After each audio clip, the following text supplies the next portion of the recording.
A guerra ao terrorismo. Não estou falando do que aconteceu depois do 11 de setembro de 2001, até o começo do governo Bush. Não, o que a gente está falando agora é da nova guerra ao terrorismo. Mas na verdade não é uma guerra nova. É só uma nova marca para a mesma guerra que já vem acontecendo entre a Rússia e a Ucrânia. E tem uma nova narrativa surgindo, a qual os dois lados estão se agarrando. No fim das contas, isso só afasta cada vez mais a possibilidade de encerrar a guerra. Dá para ver um padrão aqui. É o mesmo problema que a gente está enfrentando na guerra entre Estados Unidos, Israel e Irã. A mesma coisa está acontecendo aqui também. Parece quase como uma sanfona. A gente se aproxima, depois se afasta. A gente vinha conversando há um tempo. Quando o governo Trump entrou, parecia que íamos dialogar, talvez até chegar a algum tipo de paz. Fomos até Anchorage, e devemos stop to spielen no stop grind.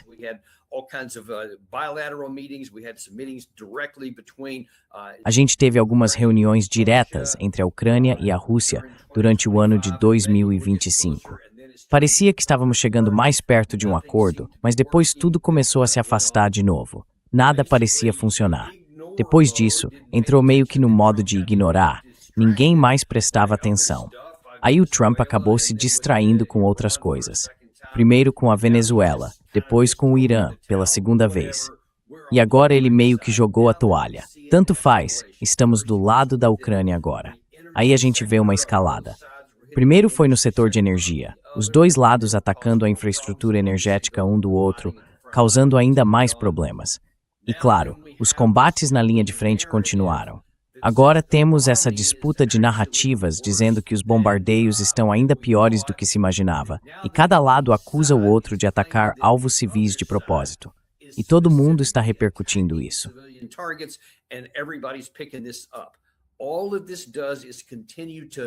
Tudo isso só faz endurecer ainda mais a posição de cada lado e empurrar o fim da guerra para cada vez mais longe. Vamos dar uma olhada em alguns desses pontos no que a gente está falando aqui. Primeiro, isso vem do site do Ministério das Relações Exteriores da Ucrânia. É a reação deles ao ataque que aconteceu em Kiev há poucos dias, vindo da Rússia. Diz o seguinte: a Rússia continua o terror contra civis. A Ucrânia demonstra sua falta de vontade de encerrar a guerra. Kiev sobreviveu a mais uma noite de terror. Pelo menos 13 pessoas foram mortas. Dezenas ficaram feridas. Os principais alvos da Rússia foram casas particulares, prédios residenciais, armazéns e um hotel.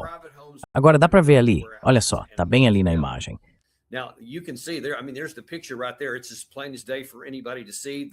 É claro, como o dia, qualquer um pode ver. Ontem a gente mostrou, o Gary tinha preparado um vídeo com várias imagens dos alvos atingidos naquela noite. Todos os que mostramos no vídeo, porque foram os únicos que recebemos, eram alvos civis. Isso não dá para ignorar. E eu sei que muitos dos nossos espectadores são sensíveis a esse assunto. A Rússia, claro, diz, nós nunca miramos em civis.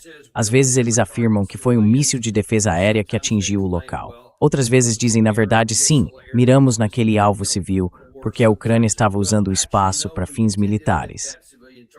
Eu não posso afirmar nada. Não tenho informação independente. Eu sei o que os dois lados estão dizendo, e também sei o que a gente vê na tela.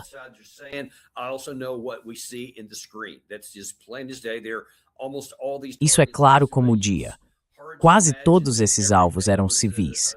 É difícil imaginar que todos esses alvos civis estivessem sendo usados pelo exército.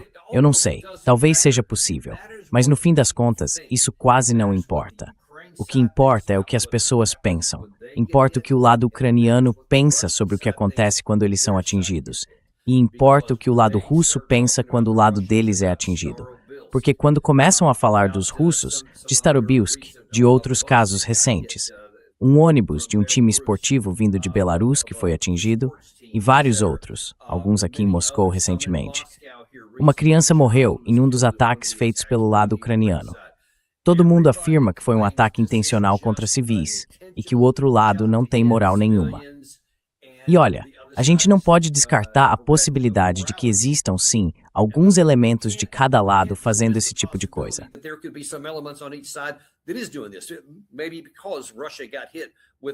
Talvez porque a Rússia tenha sido atingida em Starobilsk e em vários outros lugares, eles tenham dito, tá bom, chega.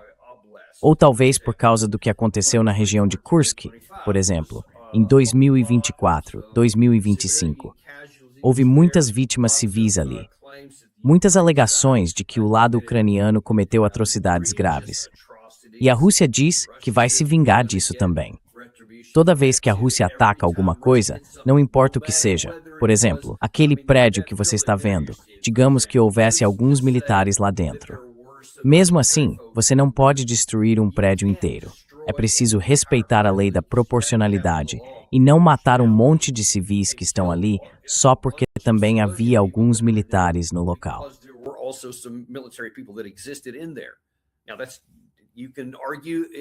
Olha, você pode argumentar o outro lado se quiser. E muita gente vai fazer isso. Vai ter gente dizendo que tudo já acabou. Mas isso é algo que os advogados vão ter que decidir. O que eu quero te dizer agora é que isso está se afastando de qualquer tipo de solução. Porque agora é simplesmente da natureza humana. E é por isso que eu odeio a guerra. E porque ela é a pior forma possível de tentar resolver qualquer conflito. Porque, quando você se aprofunda cada vez mais numa guerra, e a dor aumenta dos dois lados, e ainda tem a humanidade de cada lado, sempre acontece em guerra. Quem está conduzindo o conflito começa a perder a própria humanidade e passa a tomar atitudes que, em tempos normais, a gente chamaria de bárbaras.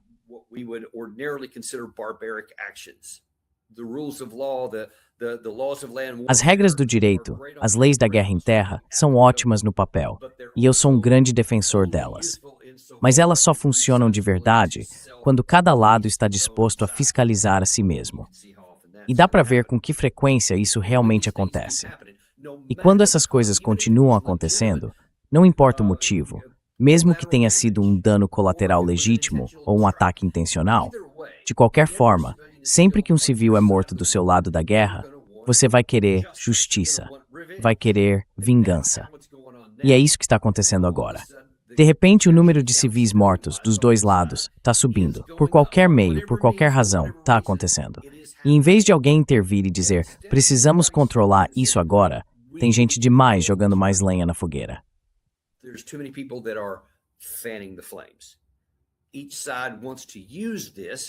Cada lado quer usar isso na campanha de mídia, na campanha de relações públicas, para fazer o próprio lado parecer mais moral e o outro mais degenerado.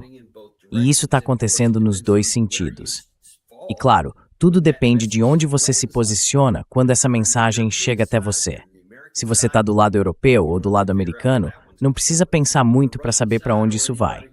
Agora, se você está do lado russo ou simpatiza com o lado russo, também dá para imaginar o rumo que isso vai tomar. No fim das contas, isso faz com que cada lado fique mais interessado em aumentar os ataques contra o outro. E é assim, meu amigo, que a guerra se expande e que mais gente do seu próprio lado acaba morrendo.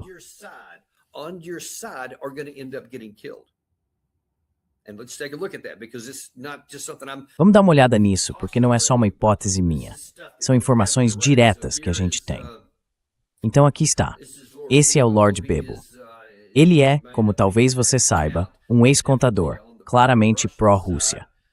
O Ministério da Defesa russo declarou que, em resposta aos ataques terroristas de Kiev contra a infraestrutura civil na Rússia, o país lançou um ataque em larga escala com armas de longo alcance contra instalações militares, de combustível e de energia do regime de Kiev. Veja claro, o lado russo diz, não, os nossos ataques são só contra instalações de energia. O lado ucraniano diz, não, os nossos são só contra instalações de energia e alvos militares. Cada lado acusa o outro de estar fazendo errado. Pois bem, é assim que isso repercutiu nos Estados Unidos. Esse é só um exemplo.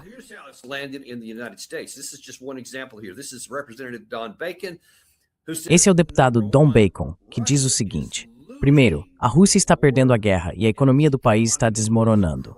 A liderança de Putin tem sido desastrosa. Tudo que Putin ainda tem, nesse arsenal enferrujado, é bombardear civis. Ele espera forçar a rendição da população pelo cansaço. Os Estados Unidos e todo mundo livre precisam agir. Lembre-se, isso está sendo dito 4 anos e meio depois. Fim da guerra. Agora, segundo ele, é hora de agir. Mas não para tentar acabar com a guerra. Não para tentar proteger as pessoas. Para que nenhum outro civil ou inocente precise morrer de nenhum dos lados. Não. É para agir. E ele diz que a Câmara dos Deputados dos Estados Unidos aprovou um projeto de ajuda militar à Ucrânia e de sanções contra a Rússia. Agora é hora de o presidente e o Senado fazerem o mesmo.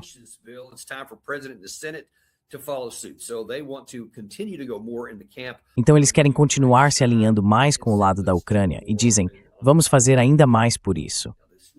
Agora, esse próximo aqui é um que eu até respondi no X porque achei especialmente absurdo, embora não exatamente pelo motivo que você pode imaginar.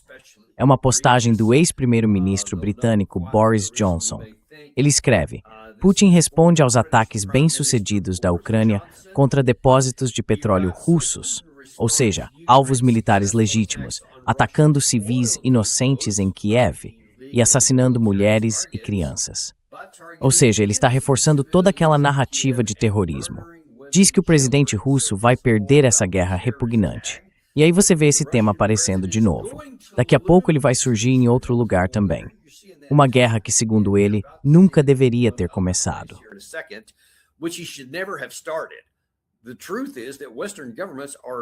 A verdade é que os governos ocidentais não estão fazendo nem de longe o suficiente para trazê-lo à mesa de negociações.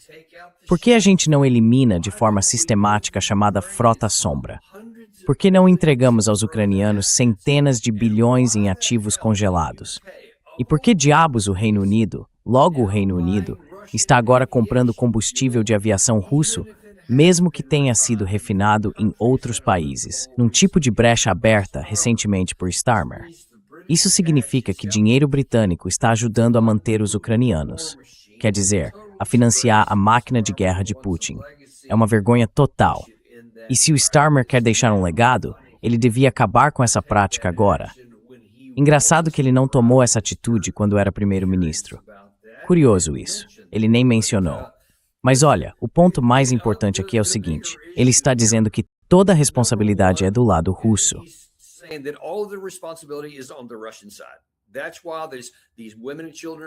É por isso que essas mulheres e crianças estão morrendo. A Rússia não devia ter começado essa guerra. Pois é. Olha, o que ele quer, e é por isso que eu tenho tanta dificuldade com isso, é essa arrogância, essa presunção que existe em boa parte do Ocidente. Isso por si só já é algo feio. Mas quando essa atitude vira política e começa a matar gente, aí eu tenho um problema sério. E o que o Boris Johnson está dizendo aqui, claro, é basicamente a mesma coisa. Você poderia até trocar o nome por Joe Biden. Ele foi tão ruim quanto quando estava no cargo. E agora ele vem dizer que a Rússia não devia ter começado a guerra. Então, o que a Rússia devia ter feito era simplesmente abrir mão de qualquer exigência de segurança nacional.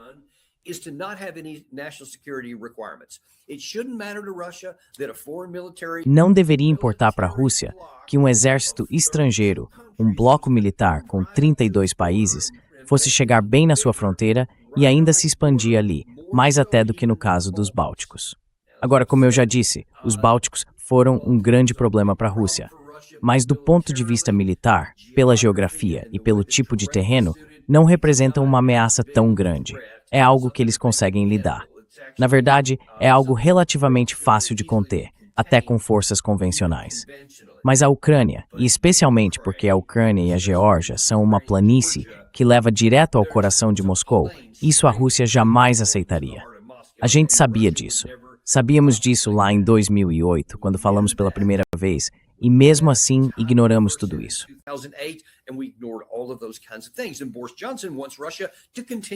E o Boris Johnson quer que a Rússia continue ignorando eles, que a gente faça o que quiser. Você nunca deve começar uma guerra e simplesmente se render quando a gente chegar. Nós jamais faríamos isso na vida. Hoje em dia, a gente nem consegue chegar a um acordo sobre uma questão pequena. E mesmo assim, você acha que é possível, mesmo que só na teoria, que a Rússia ou a China cheguem perto de qualquer país na fronteira de alguém da Europa Ocidental, ou cheguem na fronteira dos Estados Unidos, no Canadá ou no México? Pois é, nem preciso terminar essa frase. A gente sabe qual seria a resposta. E mesmo assim, lá está o Boris Johnson, dizendo que é exatamente isso que vocês vão fazer.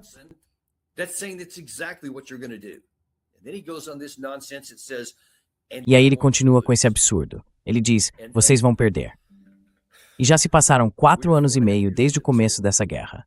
Nós provamos, sem nenhuma dúvida, que todo o Ocidente, todos nós, a OTAN e todos os outros países que nos ajudam além da OTAN, incluindo os Estados Unidos, o Reino Unido, a Alemanha, a França, a Polônia, todos esses países juntos, com todas as armas, munições e capacidade industrial que temos, não são suficientes para derrotar a Rússia. A Rússia entrou na Ucrânia. Eles têm adotado uma postura muito cautelosa, o que tem irritado muita gente do lado russo. Mas isso mostra que mesmo com essa postura cautelosa, não dá para empurrá-los de volta.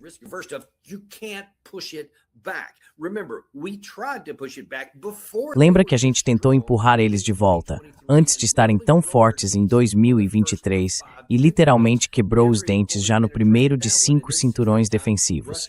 Nem conseguimos atravessar completamente aquele.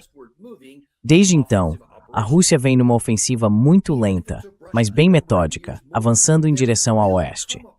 Mesmo que leve mais alguns anos, vai chegar um ponto em que simplesmente não vai haver mais homens para jogar nesse moedor de carne. Isso ainda não aconteceu, mas é uma certeza matemática. Enquanto a vontade de lutar continuar igual dos dois lados, e não há motivo para achar que um deles vai desanimar, é certo que você vai perder, a menos que decida tentar expandir a guerra.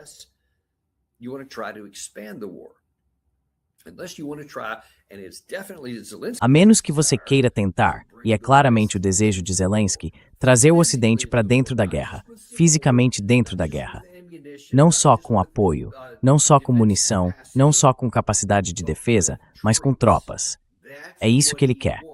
Então ele tem muitos motivos para querer que essa guerra se expanda além das fronteiras atuais.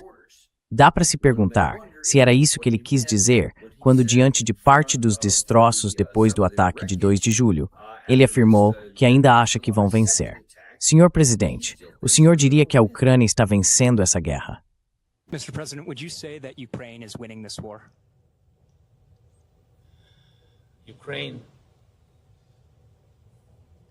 Ucrânia.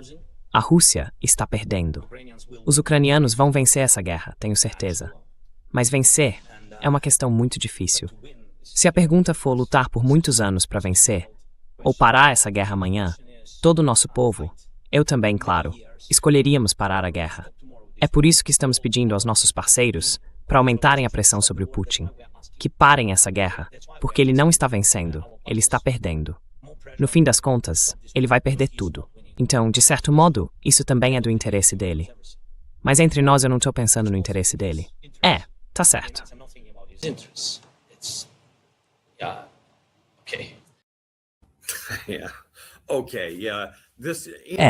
Tá bom. Olha, toda vez que você começa a dizer para o seu adversário que é do interesse dele fazer o que você quer, dá para perceber que você ficou sem nenhum argumento lógico. Ninguém vai levar isso a sério. Pessoalmente, eu nunca ouvi ninguém na Rússia dizer, talvez alguém tenha dito, mas eu nunca ouvi, algo como, isso é do interesse do Zelensky. Eles não ligam se é do interesse dele, e sabem que ele nunca vai fazer isso. Então, eles falam apenas do próprio interesse e do que faz sentido para eles. Eles disseram, esse é o acordo, e vamos reformular isso, se for o caso. Vamos rever o que poderíamos ter feito. O Boris Johnson merece uma antipatia especial, e o Zelensky também.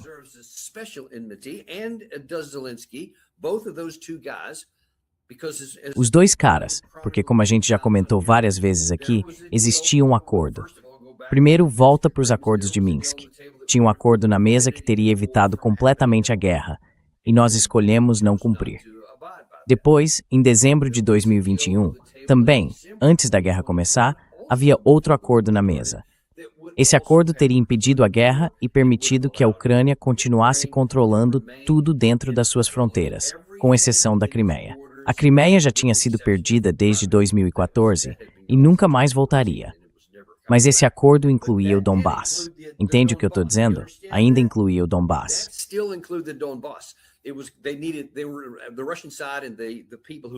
O lado russo e as pessoas que viviam no leste da Ucrânia, dentro daquela guerra civil que já durava 8 anos, diziam que precisavam de uma autonomia limitada, mas que continuariam dentro de uma Ucrânia unificada.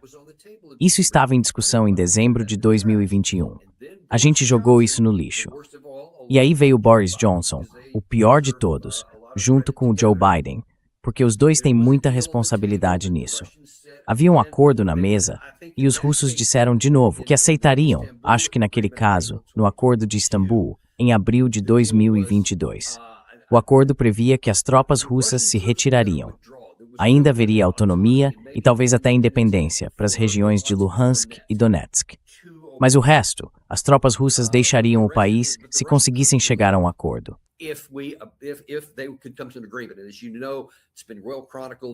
E como você sabe, já foi bem documentado que os dois lados tinham um acordo inicial. Parecia que iam fechar o trato até que o Sr. Johnson entrou na jogada, junto com o Biden, e convenceu Zelensky a sabotar tudo. Jogaram o acordo no lixo e o resto é história. A guerra podia ter acabado ali. Se o Boris Johnson realmente se preocupasse, nem que fosse um pouco, com as mortes do povo ucraniano, com as mortes de mulheres e crianças, ele teria apoiado aquele acordo com entusiasmo. Aquela era, sem dúvida, a melhor opção possível para o Ocidente naquele momento. Tira o assunto da mesa, faz o petróleo russo voltar a circular, repara as economias e vamos retomar o processo de normalizar as relações. Todo mundo vai continuar vivendo nesse mesmo bairro. Ninguém vai desaparecer.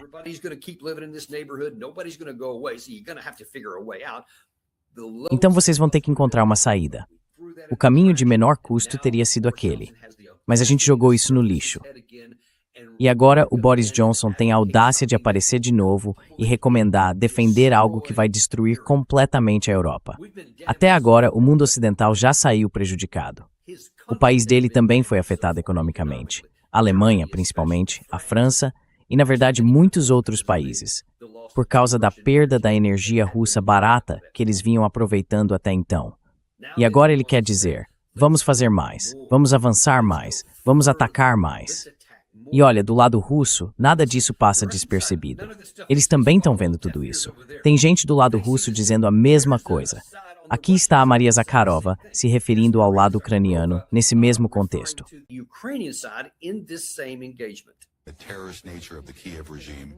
A natureza terrorista do regime de Kiev não é segredo para ninguém.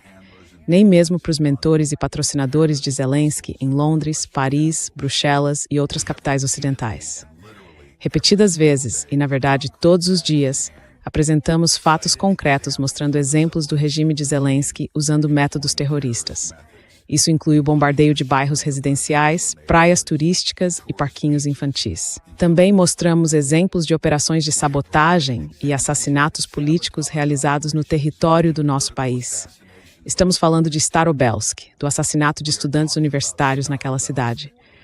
Estamos falando do ataque a um ônibus de passageiros na região de Briansk, que transportava um time juvenil de futebol de Gomel, na Bielorrússia. Como mais se pode chamar tudo isso? São atos de terrorismo, no sentido mais claro e direto do termo.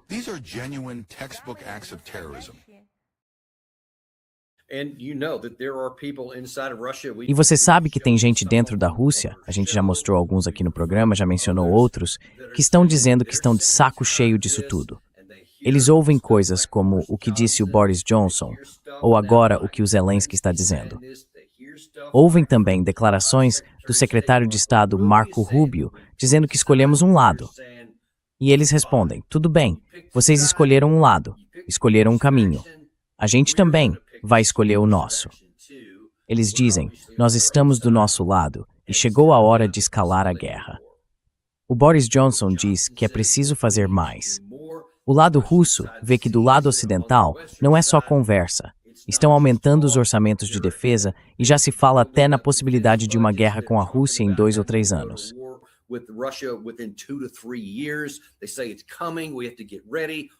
Dizem que está chegando. A gente precisa se preparar. O que você acha que os russos vão fazer? E aí dizem que esses ataques estão indo cada vez mais fundo no território deles e que agora estão usando o espaço aéreo de alguns países da OTAN e que estão usando nossa munição, nossas armas, nossa inteligência, nossa capacidade de mira e o nosso treinamento.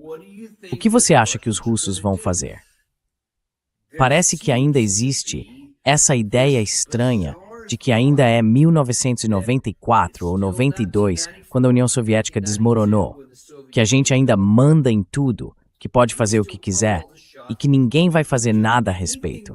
Então ninguém vai fazer nada a respeito. E agora estamos dizendo, tá bom, eu não gosto de como isso funcionou nos últimos 4 anos e meio.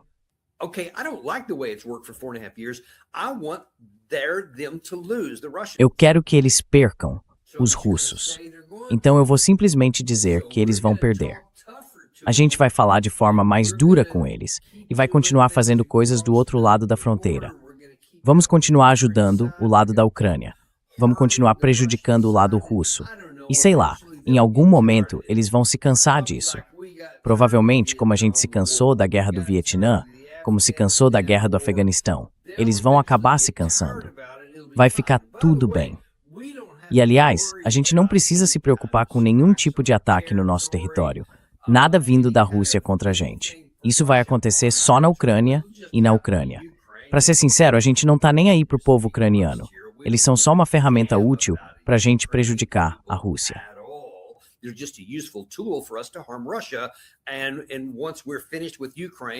E quando a gente terminar com a Ucrânia, vai sobrar só um amontoado mirrado do que existia antes. Aí a gente vai embora, dá um tapinha na cabeça deles, ou sei lá, entrega uns trocados e depois ignora tudo. A gente simplesmente vai embora quando acabar. Essa é a verdade. Então qualquer pessoa que seja pró-Ucrânia, realmente pró-Ucrânia, como eu sou a favor do povo ucraniano, porque eu tô de saco cheio de ver eles morrendo por causa da arrogância e da presunção do nosso lado e da raiva do lado russo. Eles estão presos no meio disso e eu tô cansado. Tô farto disso, e eu odeio essa situação. E odeio que civis russos também estejam morrendo por causa do que o lado ucraniano e o nosso lado estão fazendo. Eu sou contra tudo isso. E não me importa se isso deixa alguém irritado.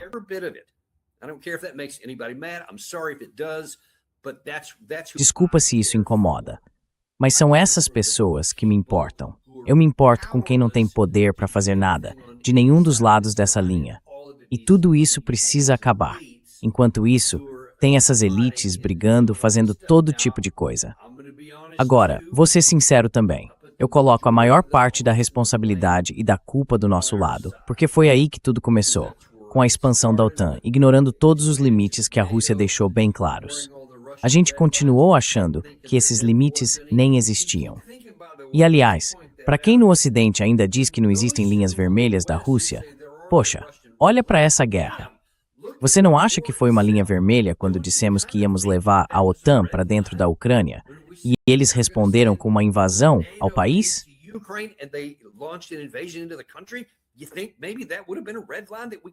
Você acha que talvez aquilo teria sido uma linha vermelha, que a gente poderia ter dito, existe uma linha vermelha e que a Rússia, no fim das contas, também tem um limite? Porque me parece que a gente esqueceu essa mensagem, essa lição. E agora talvez a gente tenha que reaprender isso de um jeito bem mais difícil. Porque tem algumas coisas acontecendo agora e outras se acumulando, o que me preocupa bastante sobre o que pode vir pela frente. E essa nossa crença de que o artigo 5 nos protege como se fosse um cartão mágico, um campo de força, que a Rússia nunca faria nada ou nunca poderia fazer nada, então estamos totalmente livres para fazer o que quisermos, porque eles nunca fariam isso. É com essa ideia que a gente se conforta.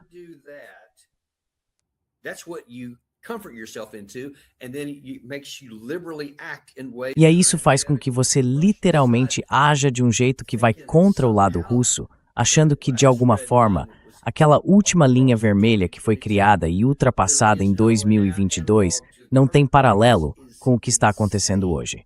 O que é uma loucura. É algo que se volta contra nós mesmos. E eu temo que a gente ainda vai descobrir isso. Daqui a pouquinho, em mais ou menos 30 minutos, a gente vai receber o Alistair Crook aqui. Ele vai trazer novas informações sobre o que está acontecendo nos bastidores e sobre as preocupações dele com o rumo que essa guerra pode tomar, indo além das fronteiras atuais. E por que ele está tão preocupado quanto eu. A gente vai falar sobre isso às 10 da manhã, no programa Daniel Davis Deep Dive. Antes de encerrar, quero te dar uma última atualização sobre o processo dos Estados Unidos em relação à guerra com o Irã. O presidente Trump fez um comentário ontem à noite que, na minha opinião, merece uma atenção especial.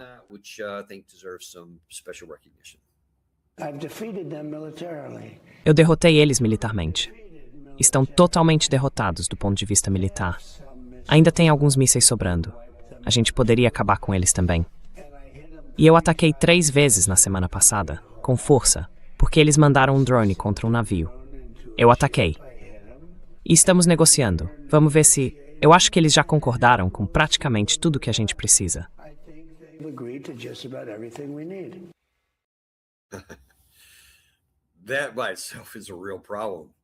Isso por si só já é um problema sério. Quando o presidente dos Estados Unidos aparece ali com a cara mais séria na televisão nacional, na Fox News, dizendo, eles basicamente concordaram com tudo que a gente queria. Ah, é mesmo? Então quer dizer que o Estreito de Hormuz agora está aberto, sem taxas, e eles não vão fazer nada? E os mísseis de longo alcance, eles toparam limitar e não vão mais apoiar nenhum dos seus grupos aliados? E ainda vão entregar todo o material reprocessado, não vão reprocessar mais nada? E o enriquecimento de urânio vai ser 0? Maravilha. Então isso, peraí. Desculpa, o quê? Ah, desculpa. Aparentemente nada disso é verdade.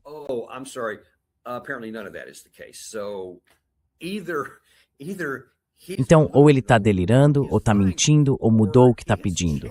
Porque se o que ele quer é simplesmente que parem essa guerra e depois façam uma negociação de fim de mandato em que continuem cobrando taxas, mantenham o controle dos seus grupos aliados, fiquem com material reprocessado e ainda tenham capacidade de enriquecimento, então sim, eles já fizeram tudo o que ele pediu.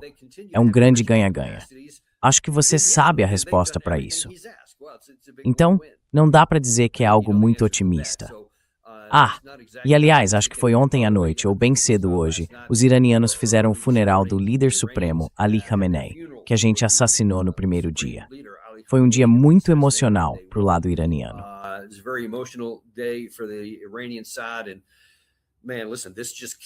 E cara, olha só, isso só reforça o quanto eles são profundamente nacionalistas. E como a cultura iraniana e a cultura persa, junto com a religião deles, estão totalmente entrelaçadas com a própria existência do povo.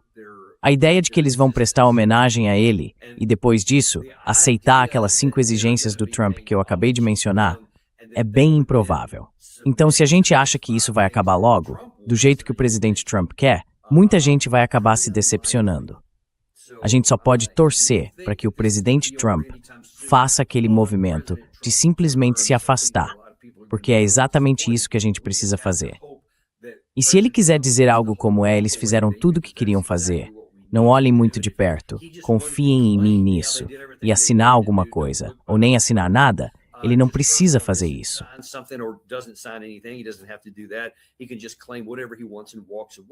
Ele pode simplesmente dizer o que quiser e ir embora.